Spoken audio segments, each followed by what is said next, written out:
Chapter 1: A Runaway Reef. The year 1866 was marked by a bizarre development, an unexplained and downright inexplicable phenomenon that surely no one has forgotten.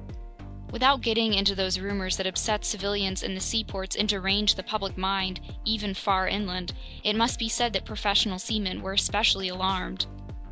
Traders, ship owners, captains of vessels, skippers, and master mariners from Europe and America, naval officers from every country, and at their heels the various national governments on these two continents, were all extremely disturbed by the business. In essence, over a period of time, several ships had encountered an enormous thing at sea, a long spindle-shaped object, sometimes giving off a phosphorescent glow, infinitely bigger and faster than any whale. The relevant data on this apparition, as recorded in various logbooks, agreed pretty closely as to the structure of the object or creature in question, its unprecedented speed of movement, its startling locomotive power, and the unique vitality with which it seemed to be gifted.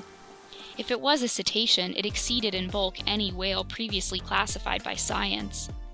No naturalist, neither Cuvier nor Lacépède, neither Professor Dumouriez nor Professor de Quatrefages, would have accepted the existence of such a monster sight unseen, specifically unseen by their own scientific eyes. Striking an average of observations taken at different times, rejecting those timid estimates that gave the object a length of 200 feet, and ignoring those exaggerated views that saw it as a mile wide and 3 long, you could still assert that this phenomenal creature greatly exceeded the dimensions of anything then known to ichthyologists, if it existed at all. Now then, it did exist. This was an undeniable fact, and since the human mind dotes on objects of wonder, you can understand the worldwide excitement caused by this unearthly apparition. As for relegating it to the realm of fiction, that charge had to be dropped. In essence, on July 20th, 1866, the steamer Governor Higginson from the Calcutta and Burnett Steam Navigation Company encountered this moving mass 5 miles off the eastern shores of Australia. Captain Baker at first thought he was in the presence of an unknown reef. He was even about to fix its exact position when 2 waterspouts shot out of this inexplicable object and sprang hissing into the air, some 150 feet. So, unless this reef was subject to the intermittent eruptions of a geyser, the Governor Higginson had fair and honest dealings with some aquatic mammal, until then unknown, that could spurt from its blowholes waterspouts mixed with air and steam. Similar events were likewise observed in Pacific seas on July 23rd of the same year by the Christopher Columbus from the West India and Pacific Steam Navigation Company. Consequently, this extraordinary cetacean could transfer itself from one locality to another with startling swiftness, since within an interval of just 3 days, the Governor Higginson and the Christopher Columbus had observed it at 2 positions on the chart separated by a distance of more than 700 nautical leagues. 15 days later, and 2,000 leagues farther, the Helvetia from the Compagnie Nationale and the Shannon from the Royal Mail Line, running on opposite tacks in that part of the Atlantic lying between the United States and Europe, respectively signaled each other that the monster had been sighted in latitude 42 degrees 15 north and longitude 60 degrees 35 west of the meridian of Greenwich. From their simultaneous observations, they were able to estimate the mammal's minimum length at more than 350 English feet. Author's note: about 106 meters. An English foot is only 30.4 centimeters. End author's note. This was because both the Shannon and the Helvetia were of smaller dimensions, although each measured 100 meters stem to stern.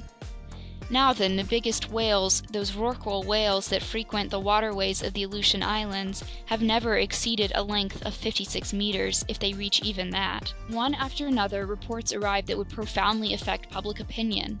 New observations taken by the transatlantic liner Pereire, the Inman line's Etna running afoul of the monster, an official report drawn up by officers on the French frigate Normandy, dead earnest reckonings obtained by the General Staff of Commodore Fitzjames aboard the Lord Clyde. In light-hearted countries, people joked about this phenomenon, but such serious, practical countries as England, America, and Germany were deeply concerned. In every big city, the monster was the latest rage. They sang about it in the coffee houses, they ridiculed it in the newspapers, they dramatized it in the theaters. The tabloids found it a fine opportunity for hatching all sorts of hoaxes. In those newspapers short of copy, you saw the reappearance of every gigantic imaginary creature, from Moby Dick, that dreadful white whale from the high Arctic regions, to the stupendous kraken whose tentacles could entwine a 500-ton craft and drag it into the ocean depths.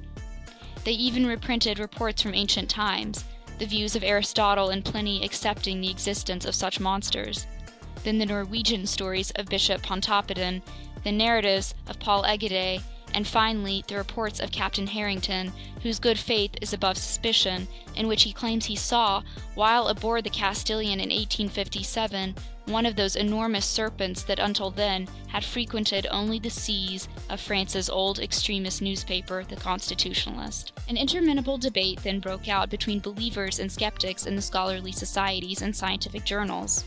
The monster question inflamed all minds. During this memorable campaign, journalists making a profession of science battled with those making a profession of wit, spilling waves of ink, and some of them even 2 or 3 drops of blood, since they went from sea serpents to the most offensive personal remarks. For 6 months, the war seesawed. With inexhaustible zest, the popular press took potshots at feature articles from the Geographic Institute of Brazil, the Royal Academy of Science in Berlin, the British Association, the Smithsonian Institution in Washington, D.C., at discussions in the Indian Archipelago, in Cosmos, published by Father Moino, in Petermann's Mitteilungen, editor's note German for bulletin, end editor's note, and at scientific chronicles in the great French and foreign newspapers. When the monster's detractors cited a saying by the botanist Linnaeus that nature doesn't make leaps, witty writers in the popular periodicals parodied it, maintaining in essence that nature doesn't make lunatics, and ordering their contemporaries never to give the lie to nature by believing in krakens, sea serpents, Moby Dicks, and other all-out efforts from drunken seamen. Finally, in a much-feared satirical journal, an article by its most popular columnist finished off the monster for good, spurning it in the style of Hippolytus repulsing the amorous advances of his stepmother Phaedra, and giving the creature its quietus amid a universal burst of laughter.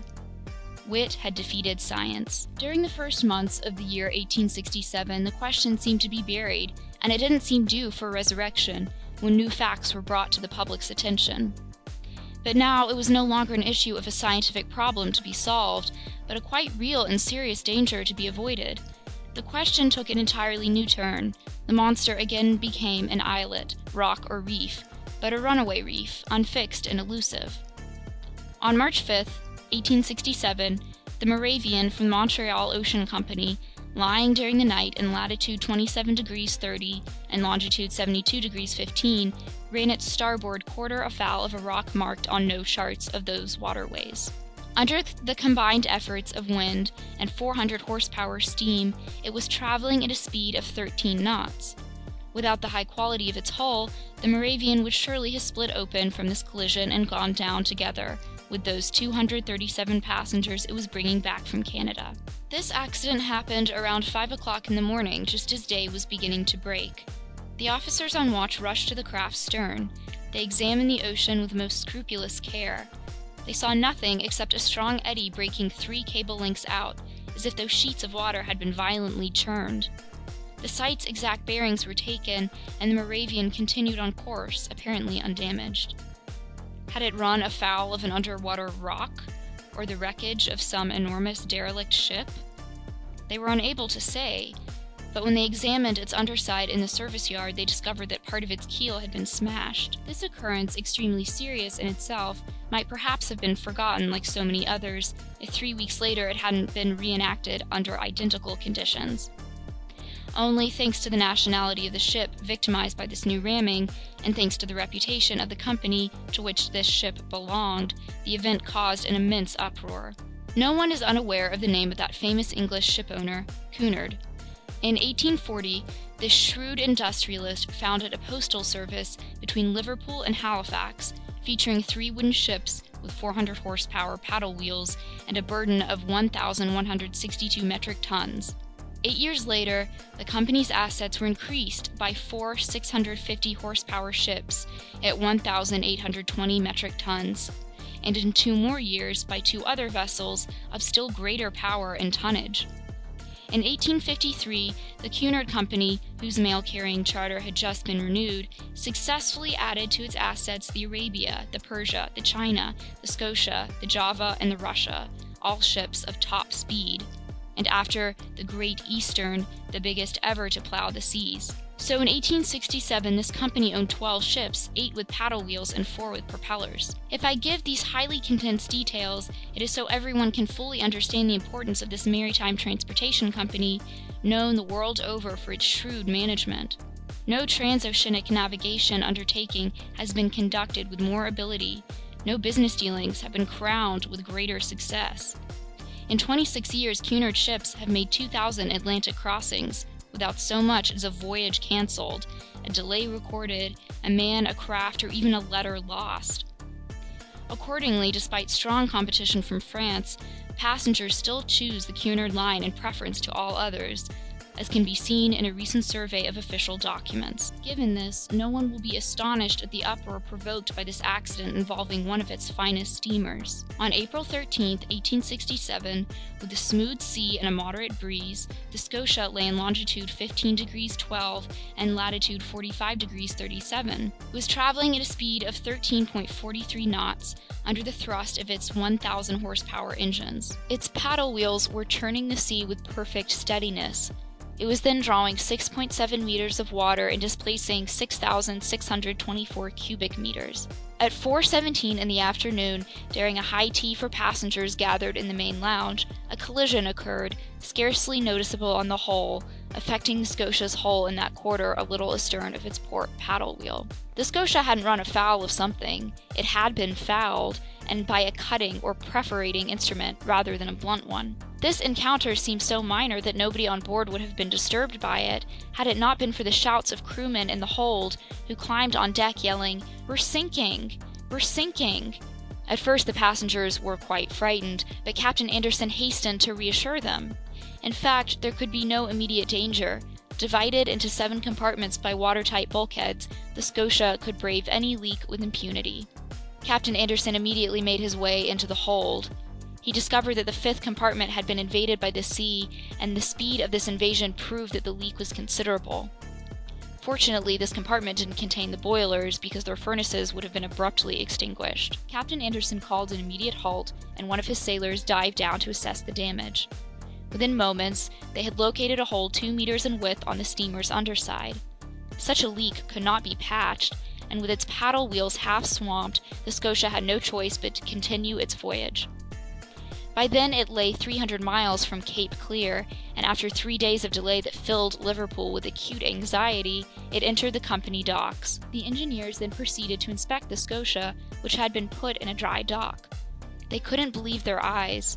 2.5 meters below its waterline, there gaped a symmetrical gash in the shape of an isosceles triangle. This breach in the sheet iron was so perfectly formed, no punch could have done a cleaner job of it. Consequently, it must have been produced by a perforating tool of uncommon toughness. Plus, after being launched with prodigious power and then piercing 4 centimeters of sheet iron, this tool had needed to withdraw itself by a backward motion truly inexplicable. This was the last straw, and it resulted in arousing public passions all over again. Indeed, from this moment on, any maritime casualty without an established cause was charged to the monster's account.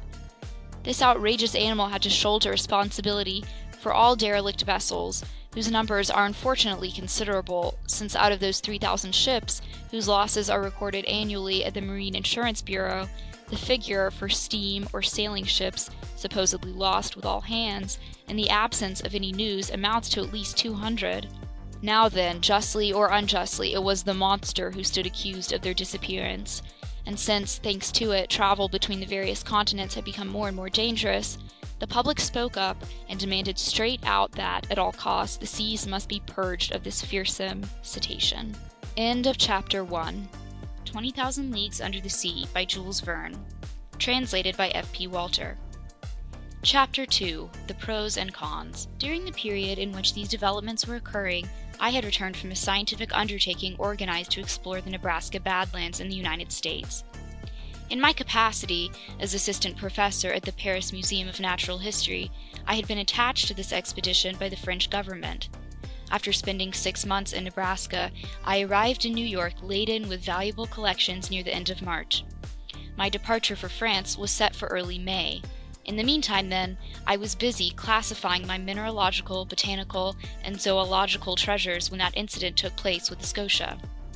I was perfectly abreast of this question, which was the big news of the day, and how could I not have been? I had read and reread every American and European newspaper without being any farther along. This mystery puzzled me. Finding it impossible to form any views, I drifted from one extreme to the other. Something was out there, that much was certain, and any doubting Thomas was invited to place his finger on the Scotia's wound. When I arrived in New York, the question was at the boiling point. The hypothesis of a drifting islet or an elusive reef, put forward by people not quite in their right minds, was completely eliminated. And indeed, unless this reef had an engine in its belly, how could it move about with such prodigious speed? Also discredited was the idea of a floating hull or some other enormous wreckage, and again because of this speed of movement. So only two possible solutions to the question were left, creating two very distinct groups of supporters. On one side, those favoring a monster of colossal strength. On the other, those favoring an underwater boat of tremendous motor power. Now then, although the latter hypothesis was completely admissible, it couldn't stand up to inquiries conducted in both the New World and the Old. That a private individual had such a mechanism at his disposal was less than probable. Where and when had he built it, and how could he have built it in secret? Only some government could own such an engine of destruction, and in these disaster-filled times when men tax their ingenuity to build increasingly powerful, aggressive weapons, it was possible that, unknown to the rest of the world, some nation could have been testing such a fearsome machine. The Chassepot rifle led to the torpedo, and the torpedo has led to this underwater battering ram, which in turn will lead to the world putting its foot down. At least, I hope it will. But this hypothesis of a war machine collapsed in the face of formal denials from the various governments. Since the public interest was at stake and transoceanic travel was suffering, the sincerity of these governments could not be doubted. Besides, how could the assembly of this underwater boat have escaped public notice? Keeping a secret under such circumstances would be difficult enough for an individual, and certainly impossible for a nation, whose every move is under constant surveillance by rival powers. So, after inquiries conducted in England, France, Russia, Prussia, Spain, Italy, America, and even Turkey, the hypothesis of an underwater monitor was ultimately rejected. And so the monster surfaced again, despite the endless witticisms heaped on it by the popular press, and the human imagination soon got caught up in the most ridiculous ichthyological fantasies. After I arrived in New York, several people did me the honor of consulting me on the phenomenon in question. In France, I had published a 2-volume work in quarto entitled The Mysteries of the Great Ocean Depths. Well received in scholarly circles, this book had established me as a specialist in this pretty obscure field of natural history. My views were in demand. As long as I could deny the reality of the business, I confined myself to a flat no comment. But soon, pinned to the wall, I had to explain myself straight out. And in this vein, the Honorable Pierre Aronnax, professor at the Paris Museum, was summoned by the New York Herald to formulate his views no matter what. I complied. Since I could no longer hold my tongue, I let it wag.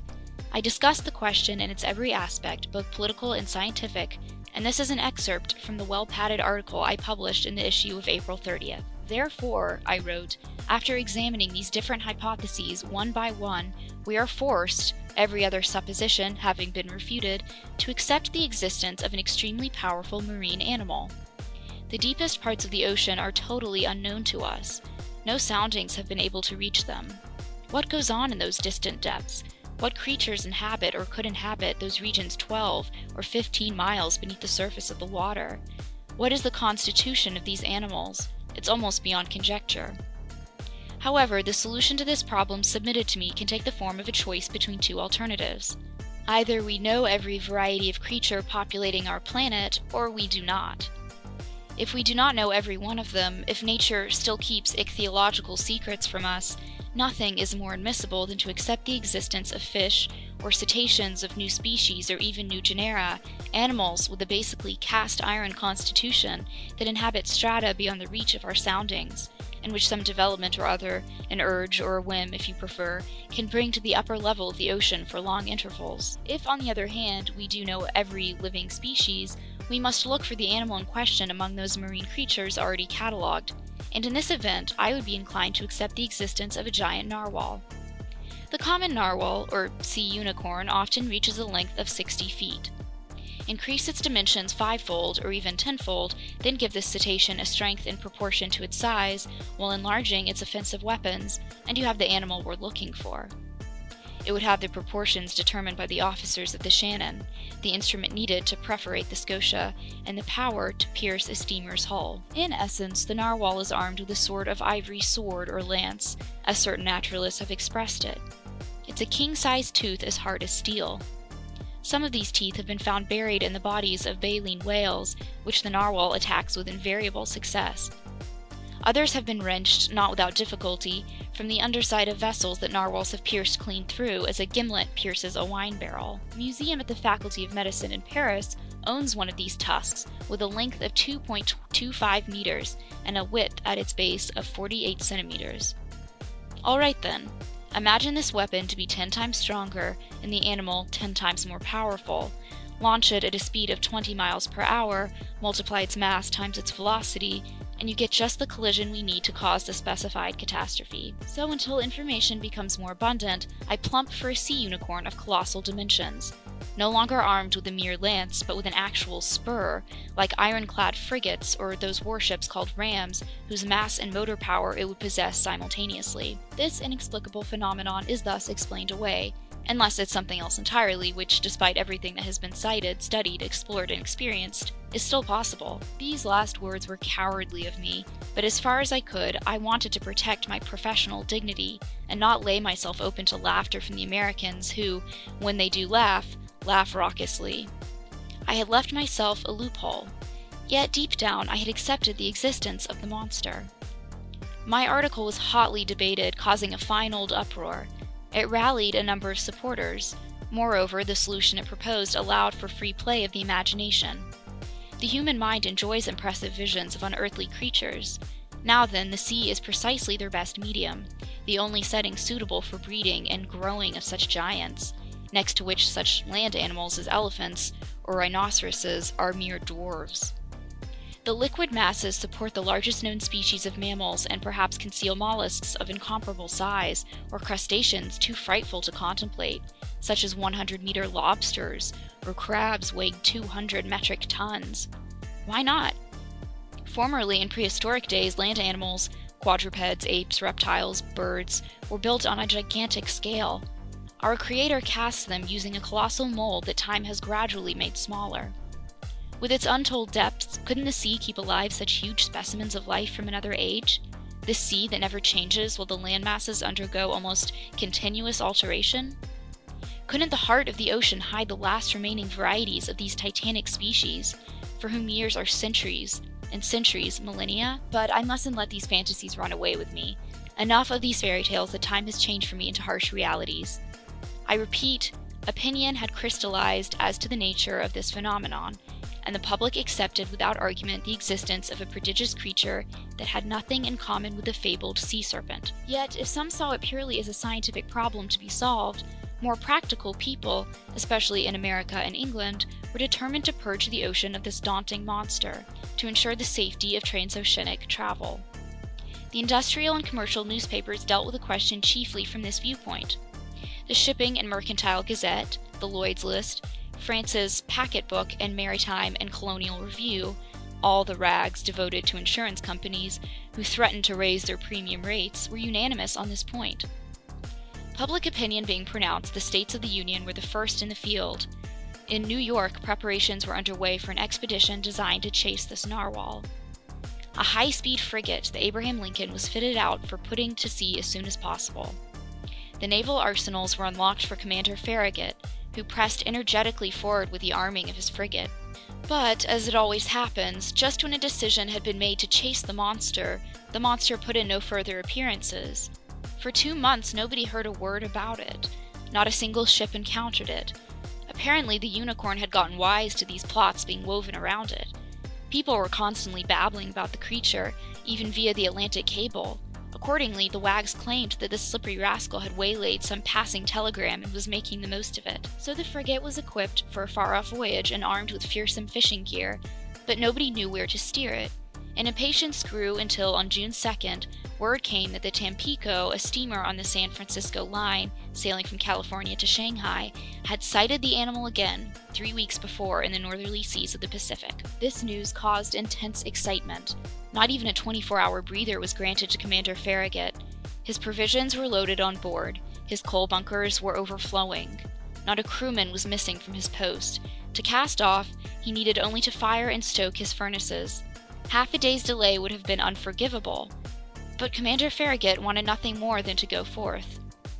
I received a letter 3 hours before the Abraham Lincoln left its Brooklyn pier. Author's note: a pier is a type of wharf expressly set aside for an individual vessel. End author's note. The letter read as follows: Pierre Aronnax, professor at the Paris Museum, 5th Avenue Hotel, New York.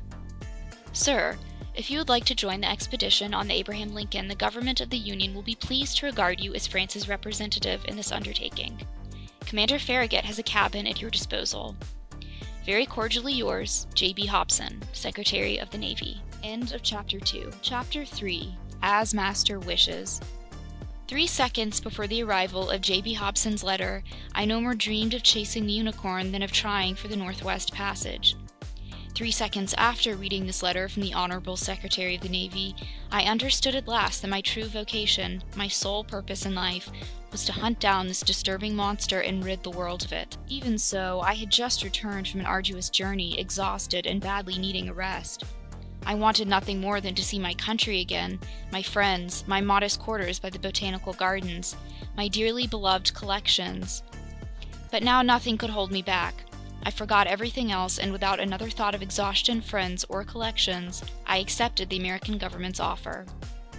Besides, I mused, all roads lead home to Europe, and our unicorn may be gracious enough to take me toward the coast of France. That fine animal may even let itself be captured in European seas, as a personal favor to me, and I'll bring back to the Museum of Natural History at least half a meter of its ivory lance. But in the meantime, I would have to look for this narwhal in the northern Pacific Ocean, which meant returning to France by way of the Antipodes. Conseil, I called in an impatient voice. Conseil was my manservant, a devoted lad who went with me on all my journeys, a gallant Flemish boy whom I genuinely liked and who returned the compliment. A born stoic, punctilious on principle, habitually hard-working, rarely startled by life's surprises, very skillful with his hands, efficient in his every duty, and despite his having a name that means counsel, never giving advice, not even the unsolicited kind. From rubbing shoulders with scientists on our little universe by the botanical gardens, the boy had come to know a thing or two. In Conseil, I had a seasoned specialist in biological classification, an enthusiast who could run with acrobatic agility up and down the whole ladder of branches, groups, classes, subclasses, orders, families, genera, subgenera, species, and varieties. But there his science came to a halt. Classifying was everything to him, so he knew nothing else. Well versed in the theory of classification, he was poorly versed in its practical application, and I doubt that he could tell a sperm whale from a baleen whale. And yet, what a fine, gallant lad. For the past 10 years, Conseil had gone with me wherever science beckoned. Not once did he comment on the length or the hardships of a journey. Never did he object to buckling up his suitcase for any country, whatever, China or the Congo, no matter how far off it was. He went here, there, and everywhere in perfect contentment. Moreover, he enjoyed excellent health that defied all ailments, owned solid muscles, but hadn't a nerve in him. Not a sign of nerves. The mental type, I mean. The lad was 30 years old, and his age to that of his employer was as 15 as to 20. Please forgive me for this underhanded way of admitting I had turned 40. But Conseil had one flaw. He was a fanatic on formality, and he only addressed me in the third person, to the point where it got tiresome. Conseil, I repeated while feverishly beginning my preparations for departure. To be sure, I had confidence in this devoted lad. Ordinarily, I never asked whether or not it suited him to go with me on my journeys, but this time an expedition was at issue that could drag on indefinitely, a hazardous undertaking whose purpose was to hunt an animal that could sink a frigate as easily as a walnut shell. There was good reason to stop and think, even for the world's most emotionless man. What would Conseil say? Conseil, I called a third time. Conseil appeared. Did Master summon me? He asked, entering. Yes, my boy. Get my things ready, get yours ready. We're departing in 2 hours. As Master wishes, Conseil replied serenely. We haven't a moment to lose. Pack as much into my trunk as you can, my traveling kit, my suits, shirts, and socks. Don't bother counting, just squeeze it all in, and hurry. What about Master's collections? Conseil ventured to observe. We'll deal with them later. What? The Archaeotherium, Hyracotherium, Oreodonts, Chiropotamus, and Master's other fossil skeletons? The hotel will keep them for us. What about Master's live Babirusa? They'll feed it during our absence. Anyhow, we'll leave instructions to ship the whole menagerie to France. Then we aren't returning to Paris? Conseil asked. Yes, we are. Certainly, I replied evasively, but after we make a detour, whatever detour Master wishes. Oh, it's nothing really. A route slightly less direct, that's all. We're leaving on the Abraham Lincoln. As Master thinks best, Conseil replied placidly. You see, my friend, it's an issue of the monster, the notorious narwhal. We're going to rid the seas of it. The author of a 2-volume work in quarto on the mysteries of the great ocean depths has no excuse for not setting sail with Commander Farragut. It's a glorious mission, but also a dangerous one. We don't know where it will take us. These beasts can be quite unpredictable, but we're going just the same. We have a commander who's game for anything. What Master does, I'll do, Conseil replied. But think it over, because I don't want to hide anything from you. This is one of these voyages from which people don't always come back. As Master wishes. A quarter of an hour later, our trunks were ready. Conseil did them in a flash, and I was sure the lad hadn't missed a thing, because he classified shirts and suits as expertly as birds and mammals. The hotel elevator dropped us off in the main vestibule on the mezzanine. I went down a short stair leading to the ground floor. I settled my bill at that huge counter that was always under siege by a considerable crowd. I left instructions for shipping my containers of stuffed animals and dried plants to Paris, France. I opened a line of credit sufficient to cover the Babirusa, and, Conseil at my heels, I jumped into a carriage. For a fare of 20 francs, the vehicle went down Broadway to Union Square, took 4th Avenue to its junction with Bowery Street, turned into Catherine Street, and halted at Pier 34.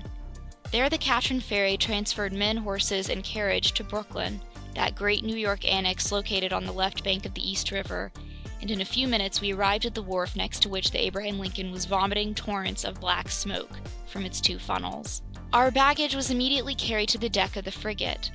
I rushed aboard. I asked for Commander Farragut.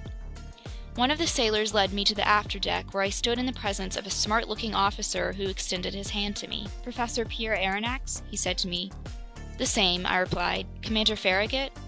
In person. Welcome aboard, Professor. Your cabin is waiting for you. I bowed, and letting the commander attend to getting underway, I was taken to the cabin that had been set aside for me. The Abraham Lincoln had been perfectly chosen and fitted out for its new assignment. It was a high-speed frigate furnished with superheating equipment that allowed the tension of its steam to build to 7 atmospheres. Under this pressure, the Abraham Lincoln reached an average speed of 18.3 miles per hour, a considerable speed, but still not enough to cope with our gigantic cetacean. The frigate's interior accommodations complemented its nautical virtues. I was well satisfied with my cabin, which was located in the stern and opened into the officers' mess. We'll be quite comfortable here, I told Conseil. With all due respect to Master, Conseil replied, as comfortable as a hermit crab inside the shell of a whelk. I left Conseil to the proper stowing of our luggage and climbed on deck to watch the preparations for getting underway.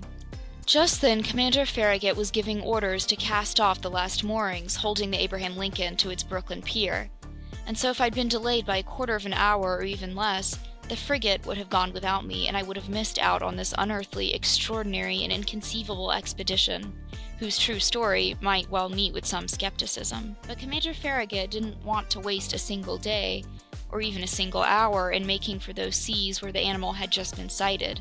He summoned his engineer. "Are we up to pressure?" he asked the man. "Aye, sir," the engineer replied. "Go ahead, then," Commander Farragut called. At this order, which was relayed to the engine by means of a compressed air device, the mechanics activated the startup wheel. Steam rushed whistling into the gaping valves.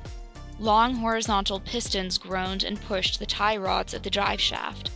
The blades of the propeller churned the waves with increasing speed, and the Abraham Lincoln moved out majestically amid a spectator-laden escort of some 100 ferries and tenders. Author's note: tenders are small steamboats that assist the big liners. And author's note: the wharves of Brooklyn and every part of New York bordering the East River were crowded with curiosity seekers. Departing from 500,000 throats, 3 cheers burst forth in succession. Thousands of handkerchiefs were waving above these tightly packed masses, hailing the Abraham Lincoln until it reached the waters of the Hudson River, at the tip of the long peninsula that forms New York City. The frigate then went along the New Jersey coast, the wonderful right bank of this river all loaded down with country homes, and passed by the forts to salutes from their biggest cannons. The Abraham Lincoln replied by 3 times lowering and hoisting the American flag, whose 39 stars gleamed from the gaff of the mizzen sail. Then, changing speed to take the buoy-marked channel that curved into the inner bay formed by the spit of Sandy Hook, it hugged this sand-covered strip of land, where thousands of spectators acclaimed us one more time. The escort of boats and tenders still followed the frigate, and only left us when we came abreast of the lightship, whose 2 signal lights marked the entrance of the Narrows to Upper New York Bay. 3 o'clock then sounded. The harbor pilot went down into his dinghy and rejoined a little schooner waiting for him to leeward. The furnaces were stoked, the propeller churned the waves more swiftly, the frigate skirted the flat yellow coast of Long Island, and at 8 o'clock in the evening, after the lights of Fire Island had vanished into the northwest, we ran at full steam onto the dark waters of the Atlantic. End of Chapter 3. Chapter 4. Ned Land. Commander Farragut was a good seaman worthy of the frigate he commanded. His ship and he were one. He was its very soul. On the cetacean question, no doubts arose in his mind, and he didn't allow the animal's existence to be disputed aboard his vessel. He believed in it, as certain pious women believe in the Leviathan from the Book of Job, out of faith, not reason. The monster existed, and he had vowed to rid the seas of it. The man was a sort of Knight of Rhodes, a latter-day Sir Dieudonné of Gozo on his way to fight an encounter with the dragon, devastating the island. Either Commander Farragut would slay the narwhal, or the narwhal would slay Commander Farragut. No middle of the road for these two. The ship's officers shared the views of their leader. They could be heard chatting, discussing, arguing, calculating the different chances of an encounter, and observing the vast expanse of the ocean. Voluntary watches from the crosstrees of the topgallant sail were self-imposed by more than one who would have cursed such toil under any other circumstances. As often as the sun swept over its daily arc, the masts were populated with sailors whose feet itched and couldn't hold still on the planking of the deck below, and the Abraham Lincoln's stempost hadn't even cut the suspected waters of the Pacific. As for the crew, they only wanted to encounter the unicorn, harpoon it, haul it on board, and carve it up. They surveyed the sea with scrupulous care. Besides, Commander Farragut had mentioned that a certain sum of $2,000 was waiting for the man who first sighted the animal, be he cabin boy or sailor, mate or officer. I'll let the reader decide whether eyes got proper exercise aboard the Abraham Lincoln. As for me, I didn't lag behind the others, and I yielded to no one my share in these daily observations. Our frigate would have had 50 good reasons for renaming itself the Argus, after that mythological beast with 100 eyes. The lone rebel among us was Conseil, who seemed utterly uninterested in the question exciting us, and was out of step with the general enthusiasm on board. As I said, Commander Farragut had carefully equipped his ship with all the gear needed to fish for a gigantic cetacean. No whaling vessel could have been better armed. We had every known mechanism, from the hand-hurled harpoon to the blunderbuss-firing barbed arrows to the duck gun with exploding bullets. On the forecastle was mounted the latest model breech-loading cannon, very heavy of barrel and narrow of bore, a weapon that would figure in the Universal Exhibition of 1867. Made in America, this valuable instrument could fire a 4-kilogram conical projectile an average distance of 16 kilometers without the least bother. So the Abraham Lincoln wasn't lacking in means of destruction, but it had better still. It had Ned Land, the king of harpooners. Gifted with uncommon manual ability, Ned Land was a Canadian who had no equal in his dangerous trade. Dexterity, coolness, bravery, and cunning were virtues he possessed to a high degree, and it took a truly crafty baleen whale or an exceptionally astute sperm whale to elude the thrusts of his harpoon. Ned Land was about 40 years old, A man of great height, over 6 English feet, he was powerfully built, serious in manner, not very sociable, sometimes headstrong, and quite ill-tempered when crossed. His looks caught the attention, and above all, the strength of his gaze, which gave a unique emphasis to his facial appearance. Commander Farragut, to my thinking, had made a wise move in hiring on this man. With his eye and his throwing arm, he was worth the whole crew all by himself. I can do no better than to compare him with a powerful telescope that could double as a cannon always ready to fire. To say Canadian is to say French, and as unsociable as Ned Land was, I must admit he took a definite liking to me. No doubt it was my nationality that attracted him. It was an opportunity for him to speak and for me to hear that old Rabelaisian dialect still used in some Canadian provinces. The harpooner's family originated in Quebec, and they were already a line of bold fishermen back to the days when this town still belonged to France. Little by little, Ned developed a taste for chatting, and I loved hearing the tales of his adventures in the polar seas. He described his fishing trips and his battles with great natural lyricism. His tales took on the form of an epic poem, and I felt I was hearing some Canadian Homer reciting his Iliad of the high Arctic regions. I am writing of this bold companion as I currently know him, because we've become old friends, united in that permanent comradeship born and cemented during only the most frightful crises. Ah, my gallant Ned, I ask only to live 100 years more, the longer to remember you. And now, what were Ned Land's views on this question of a marine monster? I must admit that he flatly didn't believe in the unicorn, and alone on board he didn't share the general conviction. He avoided even dealing with the subject, for which one day I felt compelled to take him to task. During the magnificent evening of June 25th, in other words, 3 weeks after our departure, the frigate lay abreast of Cabo Blanco, 30 miles to the leeward of the coast of Patagonia. We had crossed the Tropic of Capricorn, and the Strait of Magellan opened less than 700 miles to the south. Before 8 days were out, the Abraham Lincoln would plow the ways of the Pacific. Seated on the afterdeck, Ned Land and I chatted about one thing and another, staring at that mysterious sea whose depths to this day are beyond the reach of human eyes. Quite naturally, I led our conversation around to the giant unicorn, and I weighed our expedition's various chances for success or failure. Then, seeing that Ned just let me talk without saying much himself, I pressed him more closely. "Ned," I asked him, "how can you still doubt the reality of this cetacean we're after? Do you have any particular reasons for being so skeptical?" The harpooner stared at me a while before replying, slapped his broad forehead in one of his standard gestures, closed his eyes as if to collect himself, and finally said, "Just maybe, Professor Aronnax."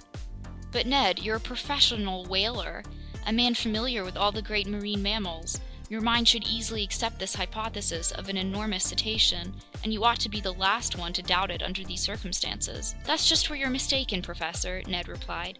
"The common man may still believe in fabulous comets crossing outer space, or in prehistoric monsters living at the Earth's core, but astronomers and geologists don't swallow such fairy tales. It's the same with whalers. I've chased plenty of cetaceans, I've harpooned a good number, I've killed several. But no matter how powerful and well-armed they were, neither their tails or their tusks could puncture the sheet iron plates of a steamer. Even so, Ned, people mention vessels that narwhal tusks have run clean through. Wooden ships, maybe," the Canadian replied, "but I've never seen the like. So till I have proof to the contrary, I'll deny that baleen whales, sperm whales, or unicorns can do any such thing. Listen to me, Ned." No, Professor, I'll go along with anything you want except that." "Some gigantic devilfish, maybe?" "Even less likely, Ned. The devilfish is merely a mollusk, and even this name hints at its semi-liquid flesh, because its Latin meaning, soft one. The devilfish doesn't belong to the vertebrate branch, and even if it were 500 feet long, it would still be utterly harmless to ships like the Scotia or the Abraham Lincoln. Consequently, the feats of krakens, or other monsters of that ilk, must be relegated to the realm of fiction."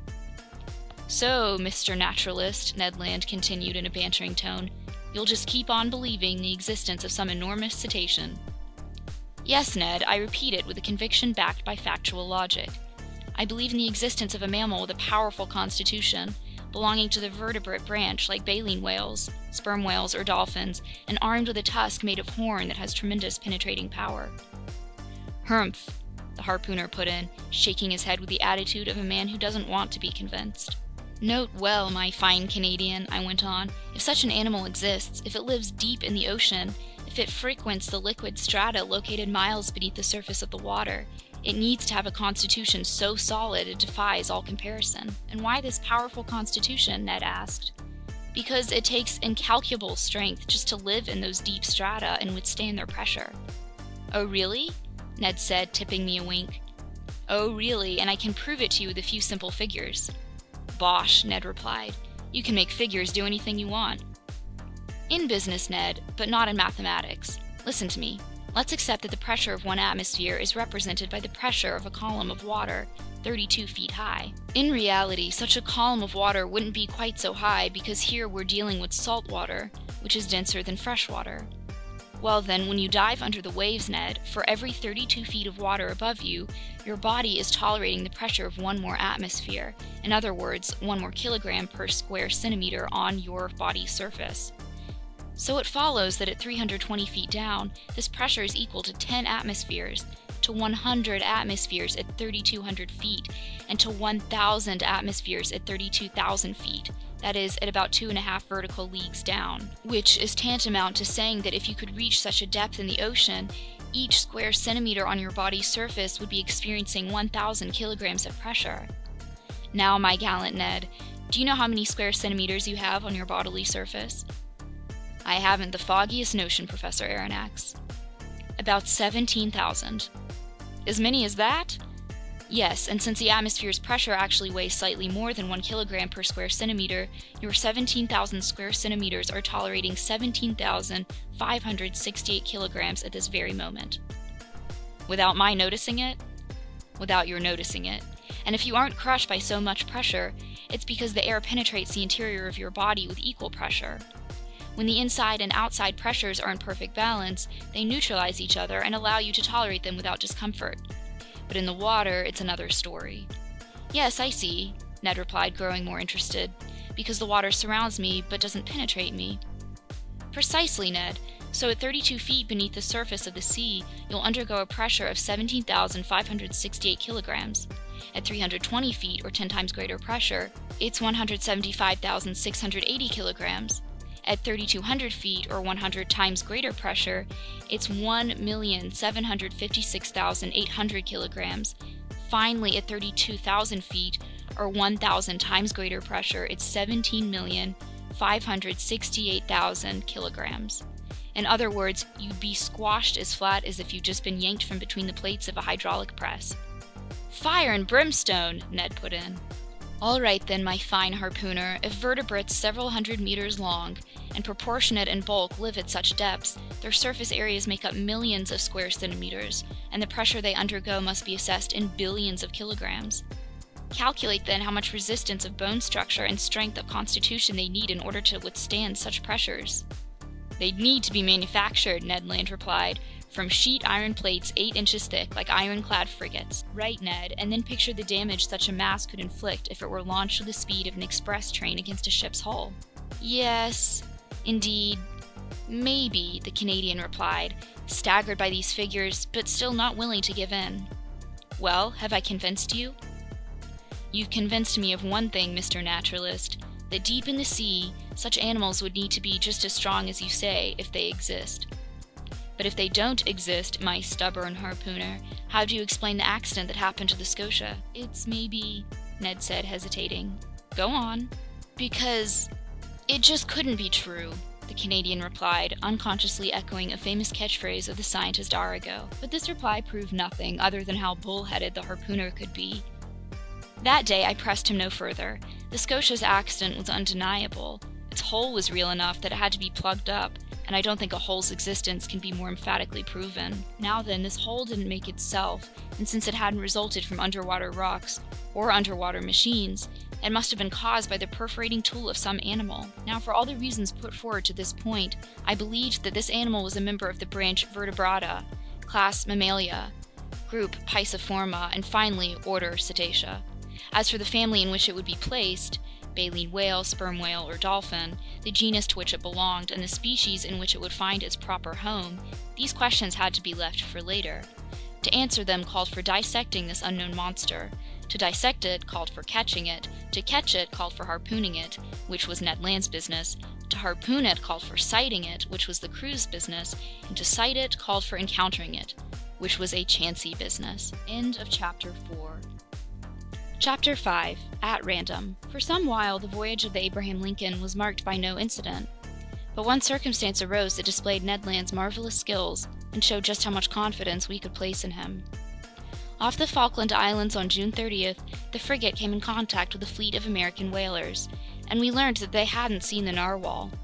But one of them, the captain of the Monroe, knew that Ned Land had shipped aboard the Abraham Lincoln and asked his help in hunting a baleen whale that was in sight. Anxious to see Ned Land at work, Commander Farragut authorized him to make his way aboard the Monroe.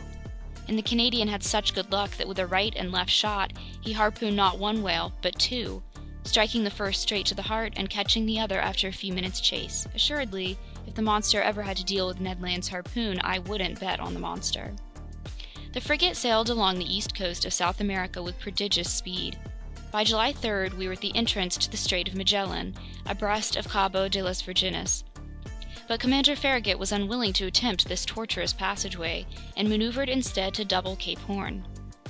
The crew sided with him unanimously. Indeed, were we likely to encounter the narwhal in such a cramped strait? Many of our sailors swore that the monster couldn't negotiate this passageway simply because he's too big for it. Near 3 o'clock in the afternoon on July 6th, 15 miles south of shore, the Abraham Lincoln doubled that solitary islet at the tip of the South American continent, that stray rock Dutch seamen had named Cape Horn after their hometown of Horn. Our course was set for the northwest, and the next day our frigate's propeller finally churned the waters of the Pacific. "Open your eyes! Open your eyes!" repeated the sailors of the Abraham Lincoln, and they opened amazingly wide. Eyes and spyglasses, a bit dazzled, it is true, by the vista of $2,000, didn't remain at rest for an instant.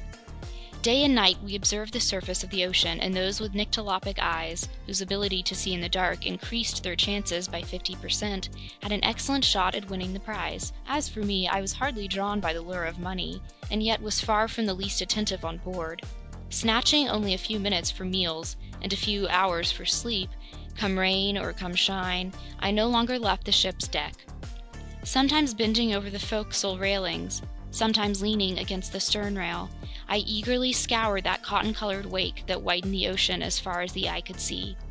And how many times I shared the excitement of general staff and crew when some unpredictable whale lifted its blackish back above the waves. In an instant the frigate's deck would become densely populated. The cowls over the companionways would vomit a torrent of sailors and officers.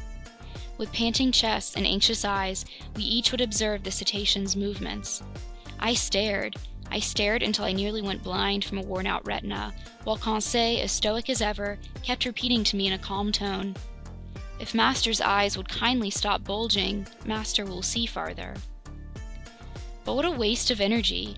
The Abraham Lincoln would change course and race after the animal sighted, only to find an ordinary baleen whale, or a common sperm whale that soon disappeared amid a chorus of curses. However, the weather held good. Our voyage was proceeding under the most favorable conditions. By then it was the bad season in these southernmost regions, because July in this zone corresponds to our January in Europe, but the sea remained smooth and easily visible over a vast perimeter. Ned Land still kept up the most tenacious skepticism. Beyond his spells on watch, he pretended that he never even looked at the surface of the waves, at least while no whales were in sight, and yet the marvelous power of his vision could have performed yeoman service. But this stubborn Canadian spent 8 hours out of every 12 reading or sleeping in his cabin. 100 times I chided him for his unconcern. "Bah," he replied, "nothing's out there, Professor Aronnax, and if there is some animal, what chance would we have of spotting it? Can't you see we're just wandering around at random? People say they've sighted this slippery beast again in the Pacific high seas. I'm truly willing to believe it, but 2 months have already gone by since then, and judging by your narwhal's personality, it hates growing moldy from hanging out too long in the same waterways. It's blessed with a terrific gift for getting around. Now, Professor, you know even better than I that nature doesn't violate good sense, and she wouldn't give some naturally slow animal the ability to move swiftly if it hadn't a need to use that talent. So if the beast does exist, it's already long gone." I had no reply to this. Obviously, we were just groping blindly, but how else could we go about it? All the same, our chances were automatically pretty limited. Yet everyone still felt confident of success, and not a sailor on board would have bet against the narwhal appearing, and soon. On July 20th, we cut the Tropic of Capricorn at longitude 105 degrees, and by the 27th of the same month, we had cleared the equator on the 110th meridian. These bearings determined the frigate took a more decisive westward heading and tackled the seas of the Central Pacific. Commander Farragut felt, and with good reason, that it was best to stay in deep waters and keep his distance from continents or islands, whose neighborhoods the animal always seemed to avoid. No doubt, our bosun said, because there isn't enough water for him. So the frigate kept well out when passing the Tuamotu, Marquesas, and Hawaiian Islands, then cut the Tropic of Cancer at longitude 132 degrees and headed for the seas of China. We were finally in the area of the monster's latest antics, and in all honesty, shipboard conditions became life-threatening. Hearts were pounding hideously, gearing up for futures full of incurable aneurysms. The entire crew suffered from a nervous excitement that it's beyond me to describe. Nobody ate, nobody slept. 20 times a day, some error in perception or the optical illusions of some sailor perched in the crosstrees would cause intolerable anguish, and this emotion, repeated 20 times over, kept us in a state of irritability so intense that a reaction was bound to follow. And this reaction wasn't long in coming. For 3 months, during which each day seemed like a century, the Abraham Lincoln plowed all the northerly seas of the Pacific, racing after whales sighted, abruptly veering off course, swerving sharply from one tack to another, stopping suddenly, putting on steam, and reversing engines in quick succession at the risk of stripping its gears, and it didn't leave a single point unexplored from the beaches of Japan to the coasts of America. And we found nothing. Nothing except an immenseness of deserted waves, nothing remotely resembling a gigantic narwhal, or an underwater islet, or a derelict shipwreck, or a runaway reef, or anything the least bit unearthly. So the reaction set in. At first, discouragement took hold of people's minds, opening the door to disbelief. A new feeling appeared on board, made up of 3/10 shame and 7/10 fury. The crew called themselves out-and-out fools for being hoodwinked by a fairy tale, then grew steadily more furious. The mountains of arguments amassed over a year collapsed all at once, and each man now wanted only to catch up on his eating and sleeping, to make up for the time he had so stupidly sacrificed. With typical human fickleness, they jumped from one extreme to the other. Inevitably, the most enthusiastic supporters of the undertaking became its most energetic opponents. This reaction mounted upward from the bowels of the ship, from the quarters of the bunker hands to the mess room of the general staff, and for certain, if it hadn't been for Commander Farragut's characteristic stubbornness, the frigate would ultimately have put back to that cape in the south. But this futile search couldn't drag on much longer. The Abraham Lincoln had done everything it could to succeed and had no reason to blame itself. Never had the crew of an American naval craft shown more patience and zeal. They weren't responsible for this failure. There was nothing to do but go home. A request to this effect was presented to the commander. The commander stood his ground. His sailors couldn't hide their discontent, and their work suffered because of it. I'm unwilling to say that there was mutiny on board, but after a reasonable period of intransigence, Commander Farragut, like Christopher Columbus before him, asked for a grace period of just 3 days more. After this 3-day delay, if the monster hadn't appeared, our helmsman would give 3 turns of the wheel, and the Abraham Lincoln would chart a course toward European seas. This promise was given on November 2nd. It had the immediate effect of reviving the crew's failing spirits.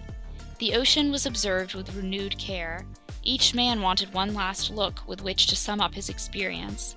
Spy glasses functioned with feverish energy. A supreme challenge had been issued to the giant narwhal, and the latter had no acceptable excuse for ignoring this summons to appear. 2 days passed. The Abraham Lincoln stayed at half steam. On the off chance that the animal might be found in these waterways, 1,000 methods were used to spark its interest or rouse it from its apathy. Enormous sides of bacon were trailed in our wake, to the great satisfaction, I must say, of assorted sharks. While the Abraham Lincoln heaved to, its longboats radiated in every direction around it, and didn't leave a single point of the sea unexplored. But the evening of November 4th arrived with this underwater mystery still unsolved. At noon the next day, November 5th, the agreed-upon delay expired.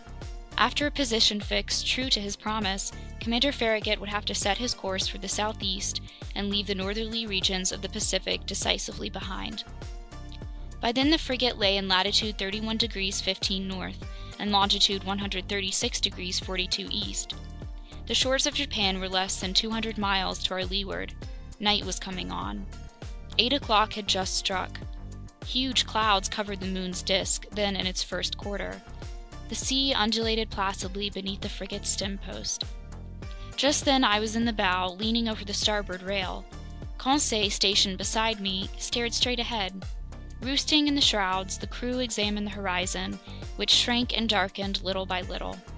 Officers were probing the increasing gloom with their night glasses. Sometimes the murky ocean sparkled beneath moonbeams that darted between the fringes of two clouds. Then all traces of light vanished into the darkness. Observing Conseil, I discovered that just barely, the gallant lad had fallen under the general influence. At least, so I thought.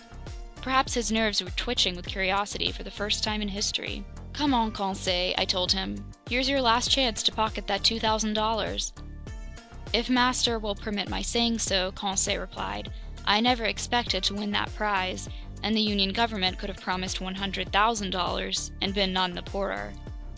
"You're right, Conseil. It turned out to be a foolish business after all, and we jumped into it too hastily.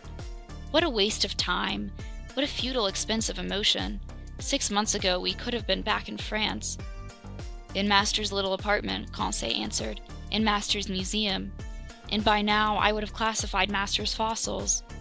And master's Babirusa would be ensconced in its cage at the zoo in the botanical gardens, and it would have attracted every curiosity seeker in town." "Quite so, Conseil, and what's more, I imagine the people will soon be poking fun at us." "To be sure," Conseil replied serenely. "I do think they'll have fun at master's expense. And must it be said—" "It must be said, Conseil." "Well then, it will serve master right." "How true." "When one has the honor of being an expert as master is, one mustn't lay himself open to—" Conseil didn't have time to complete the compliment. In the midst of the general silence, a voice became audible. It was Ned Land's voice, and it shouted, "Ahoy! There's the thing in question, abreast of us to leeward." End of Chapter 5. Chapter 6. At Full Steam. At this shout, the entire crew rushed toward the harpooner, commander, officers, mates, sailors, cabin boys, down to engineers leaving their machinery, and stokers neglecting their furnaces. The order was given to stop, and the frigate merely coasted. By then the darkness was profound, and as good as the Canadian's eyes were, I still wondered how he could see, and what he had seen. My heart was pounding fit to burst. But Ned Land was not mistaken, and we all spotted the object his hand was indicating. 2 cable lengths off the Abraham Lincoln's starboard quarter, the sea seemed to be lit up from underneath. This was no mere phosphorescent phenomenon, that much was unmistakable. Submerged some fathoms below the surface of the water, the monster gave off that very intense but inexplicable glow that several captains had mentioned in their reports. This magnificent radiance had to come from some force with a great illuminating capacity. The edge of its light swept over the sea in an immense, highly elongated oval, condensing at the center into a blazing core whose unbearable glow diminished by degrees outward. "It's only a cluster of phosphorescent particles," exclaimed one of the officers. "No, sir," I answered with conviction. "Not even angel-wing clams or salps have ever given off such a powerful light. That glow is basically electric in nature. Besides, look! Look, it's shifting. It's moving back and forth. It's darting at us." A universal shout went up from the frigate. "Quiet!" Commander Farragut said. "Helm hard to leeward. Reverse engines." Sailors rushed to the helm, engineers to their machinery. Under reverse steam immediately, the Abraham Lincoln beat to port, sweeping in a semicircle. "Right your helm! Engines forward!" Commander Farragut called. These orders were executed, and the frigate swiftly retreated from this core of light. My mistake. It wanted to retreat, but the unearthly animal came at us with a speed double our own. We gasped. More stunned than afraid, we stood mute and motionless. The animal caught up with us, played with us. It made a full circle around the frigate, then doing 14 knots, and wrapped us in sheets of electricity that were like luminous dust. Then it retreated 2 or 3 miles, leaving a phosphorescent trail comparable to those swirls of steam that shoot behind the locomotive of an express train. Suddenly, all the way from the dark horizon where it had gone to gather momentum, the monster abruptly dashed toward the Abraham Lincoln with frightening speed, stopped sharply 20 feet from our side plates, and died out. Not by diving under the water, since its glow did not recede gradually, but all at once, as if the source of this brilliant emanation had suddenly dried up. Then it reappeared on the other side of the ship, either by circling around us or by gliding under our hull. At any instant, a collision could have occurred that would have been fatal to us. Meanwhile, I was astonished at the frigate's maneuvers. It was fleeing, not fighting. Built to pursue, it was being pursued, and I commented on this to Commander Farragut. His face, ordinarily so emotionless, was stamped with indescribable astonishment. "Professor Aronnax," he answered me, "I don't know what kind of fearsome creature I'm up against, and I don't want my frigate running foolish risks in all this darkness. Besides, how should we attack this unknown creature? How should we defend ourselves against it? Let's wait for daylight, and then we'll play a different role." "You've no further doubts, Commander, as to the nature of this animal?" "No, sir. It's apparently a gigantic narwhal, and an electric one to boot." "Maybe," I added, "it's no more approachable than an electric eel or an electric ray." "Right," the commander replied, "and if it has their power to electrocute, it's surely the most dreadful animal ever conceived by our Creator. That's why I'll keep on my guard, sir." The whole crew stayed on their feet all night long. No one even thought of sleeping. Unable to compete with the monster's speed, the Abraham Lincoln slowed down and stayed at half steam. For its part, the narwhal mimicked the frigate, simply rode with the waves, and seemed determined not to forsake the field of battle. However, near midnight it disappeared, or to use the more appropriate expression, it went out like a huge glowworm. Had it fled from us? We were duty-bound to fear so rather than hope so, but at 12:53 in the morning, a deafening hiss became audible, resembling the sound made by a waterspout expelled with tremendous intensity. By then, Commander Farragut, Ned Land, and I were on the afterdeck, peering eagerly into the profound gloom. "Ned Land," the commander asked, "you've often heard whales bellowing?" "Often, sir, but never a whale like this, whose sighting earned me $2,000. "Correct, the prize is rightfully yours. But tell me, isn't that the noise cetaceans make when they spurt water from their blowholes?" "The very noise, sir, but this one's way louder, so there can be no mistake. There's definitely a whale lurking in our waters. With your permission, sir," the harpooner added, "tomorrow at daybreak we'll have words with it." "If it's in a mood to listen to you, Mr. Land," I replied in a tone far from convinced. "Let me get within 4 harpoon lengths of it," the Canadian shot back, "and it had better listen." "But to get near it," the commander went on, "I'd have to put a whaleboat at your disposal." "Certainly, sir." "That would be gambling with the lives of my men." "And with my own," the harpooner replied simply. Near 2 o'clock in the morning, the core of light reappeared, no less intense, 5 miles to windward of the Abraham Lincoln. Despite the distance, despite the noise of wind and sea, we could distinctly hear the fearsome thrashings of the animal's tail, and even its panting breath. Seemingly, the moment this enormous narwhal came up to breathe at the surface of the ocean, air was sucked into its lungs like steam into the huge cylinders of a 2,000 horsepower engine. I said to myself, the cetacean is powerful as a whole cavalry regiment. Now that's a whale of a whale. We stayed on the alert until daylight, getting ready for action. Whaling gear was set up along the railings. Our chief officer loaded the blunderbusses, which can launch harpoons as far as a mile, and long duck guns with exploding bullets that can mortally wound even the most powerful animals.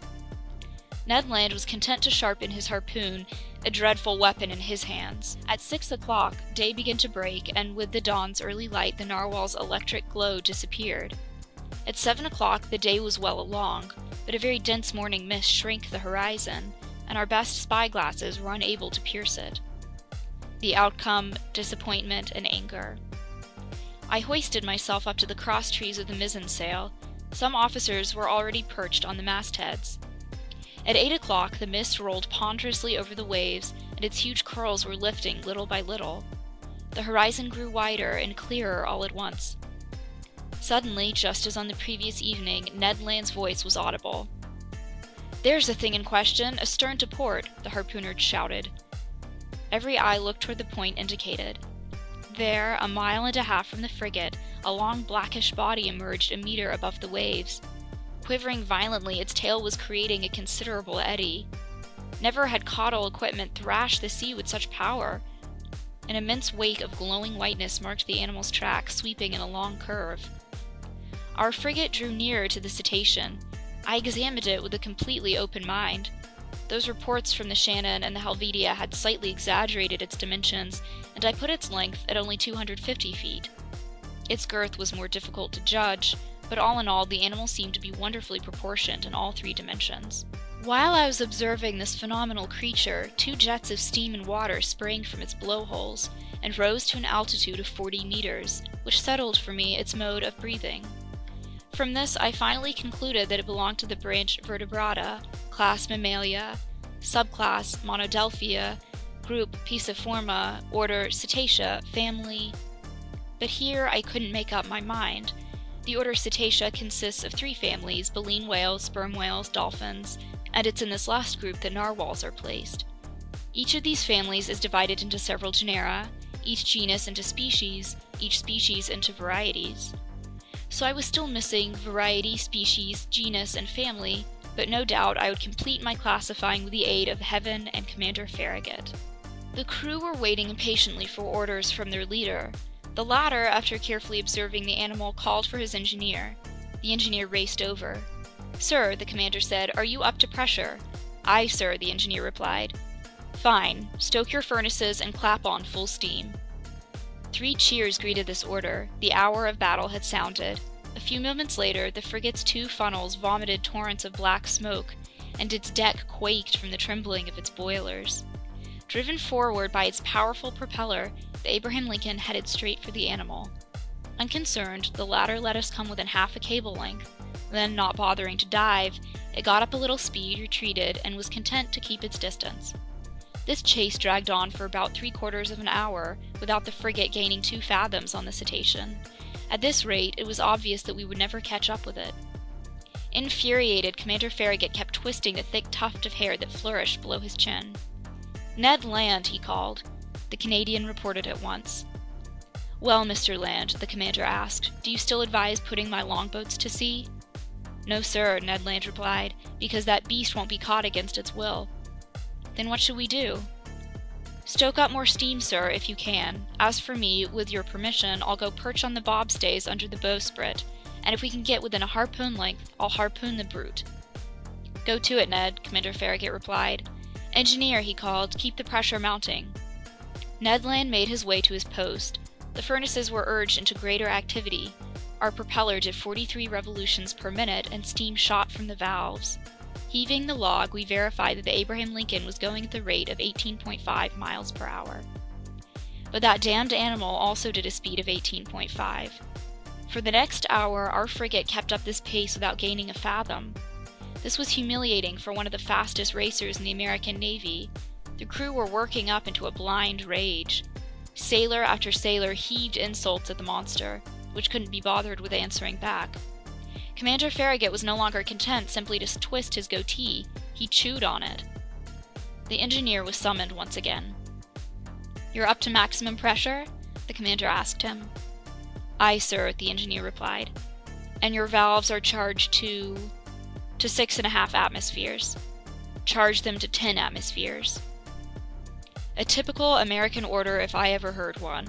It would have sounded just fine during some Mississippi paddle-wheeler race to outstrip the competition. "Conseil," I said to my gallant servant, now at my side, "you realize that we'll probably blow ourselves sky high." "As master wishes," Conseil replied. "All right, I admit it. I did wish to run this risk." The valves were charged. More coal was swallowed by the furnaces. Ventilators shot torrents of air over the braziers. The Abraham Lincoln's speed increased. Its masts trembled down to their blocks, and swirls of smoke could barely squeeze through the narrow funnels. We heaved the log a second time. "Well, helmsman?" Commander Farragut asked. 19.3 miles per hour, sir." "Keep stoking the furnaces." The engineer did so. The pressure gauge marked 10 atmospheres. But no doubt the cetacean itself had warmed up, because without the least trouble it also did 19.3. What a chase! No, I can't describe the excitement that shook my very being. Ned Land stayed at his post, harpoon in hand. Several times the animal let us approach. "We're overhauling it," the Canadian would shout. Then, just as he was about to strike, the cetacean would steal off with a swiftness I could estimate at no less than 30 miles per hour. And even at our maximum speed, it took the liberty of thumbing its nose at the frigate by running a full circle around us.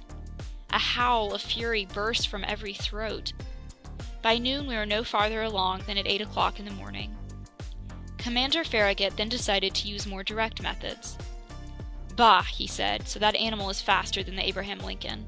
All right, we'll see if it can outrun our conical shells. Mate, man the gun in the bow." Our forecastle cannon was immediately loaded and leveled. The cannoneer fired a shot, but his shell passed some feet above the cetacean, which stayed half a mile off. "Over to somebody with better aim," the commander shouted, "and $500 to the man who can pierce that infernal beast." Calm of eye, cool of feature, an old gray-bearded gunner, I can see him to this day, approached the cannon, put it in position, and took aim for a good while. There was a mighty explosion mingled with cheers from the crew. The shell reached its target, it hit the animal, but not in the usual fashion. It bounced off that rounded surface and vanished into the sea 2 miles out.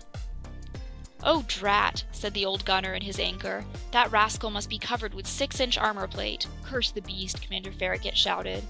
The hunt was on again, and Commander Farragut leaned over to me saying, "I'll chase that animal till my frigate explodes."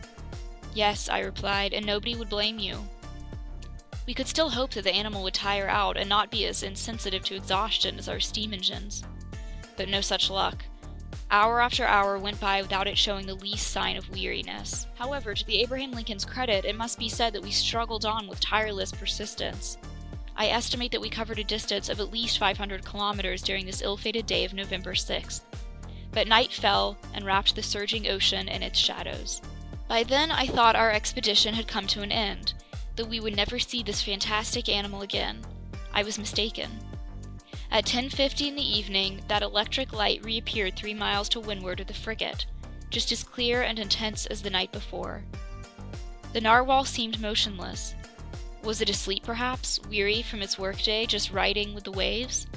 This was our chance, and Commander Farragut was determined to take full advantage of it. He gave his orders. The Abraham Lincoln stayed at half steam, advancing cautiously so as not to awaken its adversary.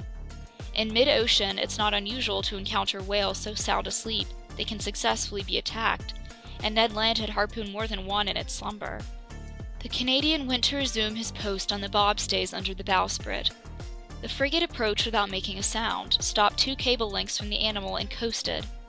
Not a soul breathed on board. A profound silence reigned over the deck.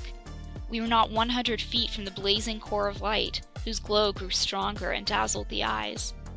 Just then, leaning over the forecastle railing, I saw Ned Land below me, one hand grasping the martingale, the other brandishing his dreadful harpoon. Barely 20 feet separated him from the motionless animal. All at once, his arm shot forward and the harpoon was launched. I heard the weapon collide resonantly, as if it had hit some hard substance. The electric light suddenly went out, and 2 enormous waterspouts crashed onto the deck of the frigate, racing like a torrent from stem to stern, toppling crewmen, breaking spare masts and yardarms from their lashings. A hideous collision occurred, and thrown over the rail with no time to catch hold of it, I was hurled into the sea. End of Chapter 6. Chapter 7. A Whale of Unknown Species. Although I was startled by this unexpected descent, I at least have a very clear recollection of my sensations during it. At first, I was dragged about 20 feet under. I'm a good swimmer without claiming to equal such other authors as Byron and Edgar Allan Poe, who were master divers, and I didn't lose my head on the way down. With 2 vigorous kicks of the heel, I came back to the surface of the sea. My first concern was to look for the frigate. Had the crew seen me go overboard? Was the Abraham Lincoln tacking about? Would Commander Farragut put a longboat to sea? Could I hope to be rescued? The gloom was profound. I glimpsed a black mass disappearing eastward, where its running lights were fading out in the distance. It was the frigate. I felt I was done for. "Help! Help!" I shouted, swimming desperately toward the Abraham Lincoln. My clothes were weighing me down. The water glued them to my body. They were paralyzing my movements. I was sinking. I was suffocating. Help! This, the last shout I gave. My mouth was filling with water. I struggled against being dragged into the depths. Suddenly, my clothes were seized by energetic hands. I felt myself pulled abruptly back to the surface of the sea, and yes, I heard these words pronounced in my ear. If master would oblige me by leaning on my shoulder, master will swim with much greater ease. With one hand I seized the arm of my loyal Conseil. "You!" I said. "You!" "Myself," Conseil replied, "and at the master's command." "That collision threw you overboard along with me?" "Not at all, but, being in master's employ, I followed master." The fine lad thought this only natural. "What about the frigate?" I asked. "The frigate," Conseil replied, rolling over on his back. "I think master had best not depend on it to any great extent." "What are you saying?" "I'm saying that just as I jumped overboard, I heard the men at the helm shout, 'Our propeller and rudder are smashed, smashed.'" "Yes, smashed by the monster's tusk. I believe it's the sole injury the Abraham Lincoln has sustained, but, most inconveniently for us, the ship can no longer steer." "Then we're done for." "Perhaps," Conseil replied serenely.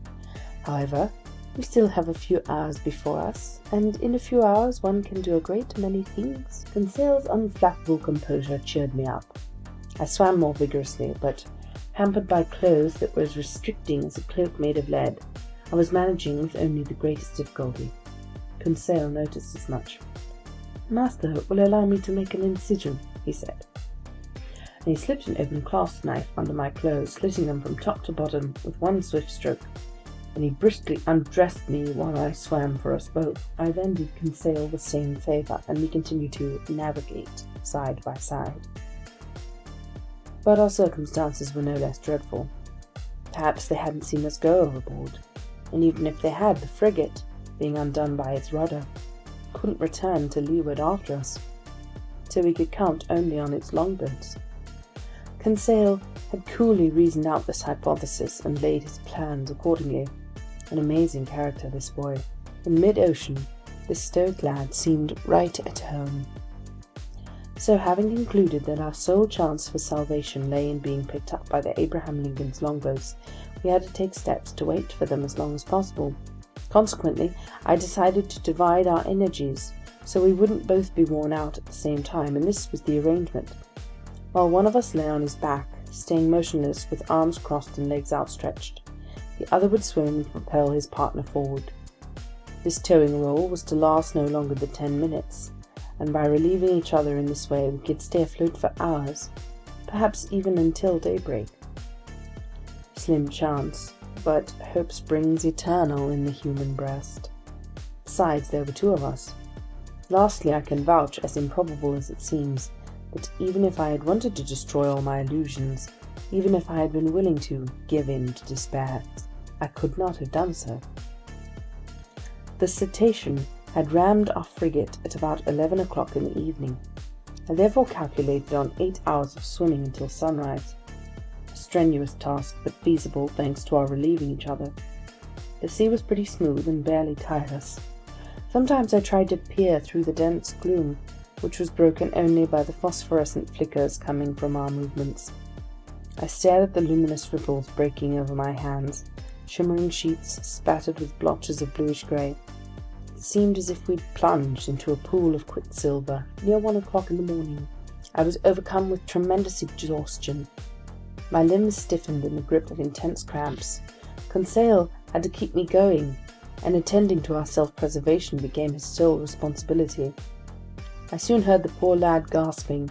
His breathing became shallow and quick. I didn't think he could stand such exertions for much longer. Go on, I told him. Leave master behind? He replied. Never! I'll drown before he does." Just then, past the fringes of a large cloud that the wind was driving eastward, the moon appeared. The surface of the sea glistened under its rays. That kindly light kindled our strength. I held up my head again. My eyes darted to every point of the horizon. I spotted the frigate. It was 5 miles from us and formed no more than a dark, barely perceptible mass. But as for longboats, not a one in sight. I tried to call out. What was the use at such a distance? My swollen lips wouldn't let a single sound through. Conseil could still articulate a few words, and I heard him repeat at intervals, "Help! Help!" Ceasing all movement for an instant, we listened. And it may have been a ringing in my ear from this organ filling with impeded blood, but it seemed to me that Conseil's shout had received an answer back. "Did you hear that?" I muttered. "Yes, yes." And Conseil hurled another desperate plea into space. This time there could be no mistake. A human voice had answered us. Was it the voice of some poor devil left behind in mid-ocean, some other victim of that collision suffered by our ship? Or was it one of the frigate's longboats hailing us out of the gloom?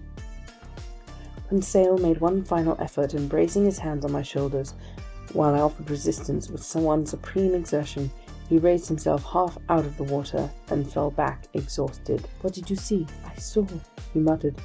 "I saw. But we mustn't talk. Save our strength." What had he seen? Then, Lord knows why, the thought of the monster came into my head for the first time. But even so, that voice. Gone are the days when Jonas took refuge in the bellies of whales. Nevertheless, Conseil kept towing me. Sometimes he looked up, stared straight ahead, and shouted a request for directions, which was answered by a voice that was getting closer and closer. I could barely hear it. I was at the end of my strength.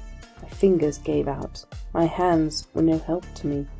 My mouth opened convulsively, filling with brine. Its coldness ran through me. I raised my head one last time. Then I collapsed. Just then something hard banged against me. I clung to it. Then I felt myself being pulled upward, back to the surface of the water. My chest caved in and I fainted. For certain I came to quickly, because someone was massaging me so vigorously it left furrows in my flesh. I half opened my eyes.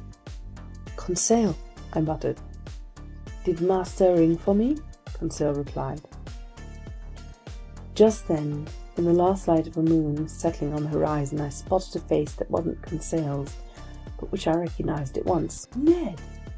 I exclaimed. "In person, sir, and still after his prize," the Canadian replied. "You were thrown overboard after the frigate's collision?" "Yes, Professor, but I was luckier than you, and right away I was able to set foot on this floating islet." "Islet?"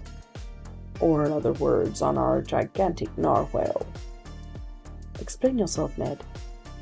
"It's just that I soon realized why my harpoon got blunted and couldn't puncture its hide." "Why, Ned? Why?" "Because, Professor, this beast is made of boilerplate steel." At this point in my story I needed to get a grip on myself, reconstruct exactly what I experienced, and make doubly sure of everything I write. The Canadian's last words caused a sudden upheaval in my brain. I swiftly hoisted myself to the summit of this half-submerged creature or object that was serving as our refuge. I tested it with my foot. Obviously it was some hard, impenetrable substance, not the soft matter that makes up the bodies of our big marine mammals. But this hard substance could have been a bony carapace, like those that covered some prehistoric animals. And I might have left it at that and classified this monster among such amphibious reptiles as turtles or alligators. Well, no. The blackish back supporting me was smooth and polished with no overlapping scales. On impact it gave off a metallic sonority, and as incredible as this sounds, it seemed, I swear, to be made of riveted plates. No doubts were possible. This animal, this monster, this natural phenomenon that had puzzled the whole scientific world, that had muddled and misled the minds of seamen on both hemispheres, was, there could be no escaping it, an even more astonishing phenomenon, a phenomenon made by the hand of man. Even if I had discovered that some fabulous, If the logical creature really existed, it wouldn't have given me such a terrific mental jolt. It's easy enough to accept that prodigious things can come from our Creator. But to find all at once, right before your eyes, that the impossible has been mysteriously achieved by man himself, this staggers the mind. But there was no question now. We were stretched out on the back of some kind of underwater boat that, as far as I could judge, boasted the shape of an immense steel fish. Ned Land had clear views on the issue. Conseil and I could only line up behind him. "Then," I said, "does this contraption contain some sort of locomotive mechanism and a crew to run it?" "Apparently," the harpooner replied. "And yet, for the 3 hours I've lived on this floating island, it hasn't shown a sign of life." "This boat hasn't moved at all?" "No, Professor Aronnax. It just rides with the waves, but otherwise it hasn't stirred." "But we know that it's certainly gifted with great speed. Now then, since an engine is needed to generate that speed, and a mechanic to run that engine, I conclude we are saved." "Humph!"